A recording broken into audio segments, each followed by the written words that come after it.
تھا، گود میں اٹھاتے، اسے بوسہ دیتے، دعا دیتے. ایک دن ایک بچہ ہار گیا،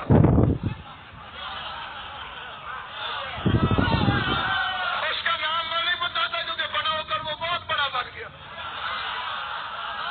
ایک دن ایک بچہ ہار گیا، اس کے باپ نے پھکی جی کھیل ہنس کے پتہ نہیں پانی مانگ لیتا ہے، دودھ مانگ لیتا ہے، امی کہہ لیتا ہے ابو کیا لیا، اس کے منہ پہ چڑھتا نہیں. حضور نے فرمایا سال ہی اس کی اماں سے پوچھی سال کیوں نہیں کہتا. اس لیے سامعین گرامی پر ہم کائنات آدم و عالم کو دعوت دیتے کہ بتاؤ وہ جو بزرگ تھے جن کے نمبر تو نے لگا. ابو طالب نے کلمہ پڑھا کے دیکھو. چلے میں مثال دے دیتا ہوں پھر یہ فکر آپ جتنے سادات تھے اس عام تشریف فرمائے وہ تھوڑی دیر کے لیے ذرا ہاتھ اٹھا بس. ماشاءاللہ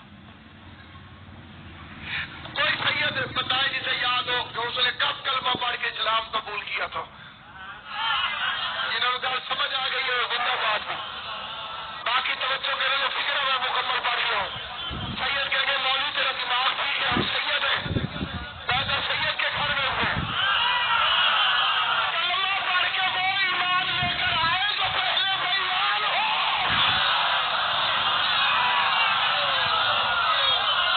ابو طالب عبد المطلب جیسے حجت خدا کا بیٹا ہے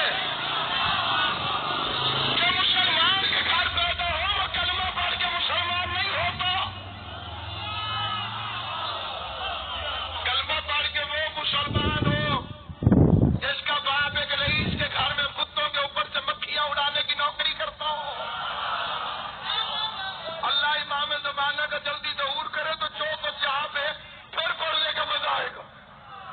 اور بہت بڑے بزرگ کی ڈیوٹی یہ تھی ایک رئیس کے دسترخوان سے اور اس کے بت سے مکھیاں اڑانی.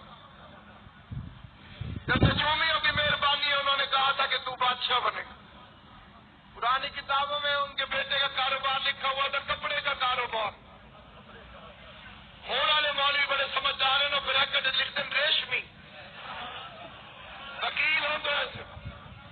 سامعین گرامی قدر آل محمد کی عزت اور عظمت کی قسم کھا کے کہتا ہوں اتنا سچا ہے مذہب اہل بیت جتنا قرآن سچا ہے. قرآن کی طرح اگر کائنات میں کوئی مذہب سچا ہے تو اس کا نام ہے مذہب شیعہ. اللہ کے قرآن کی طرح سچا مذہب 16 میں یہ لوگوں نے اگر اسے سیاست والی اور جد اور لڑائی جھگڑا فساد نہ بنا دیا ہوتا تو لوگوں کو جتنی سہولت اس مذہب کو تسلیم کرنے کے بعد ملی آسمان سے پکے پکائے کھانے نازل ہوتے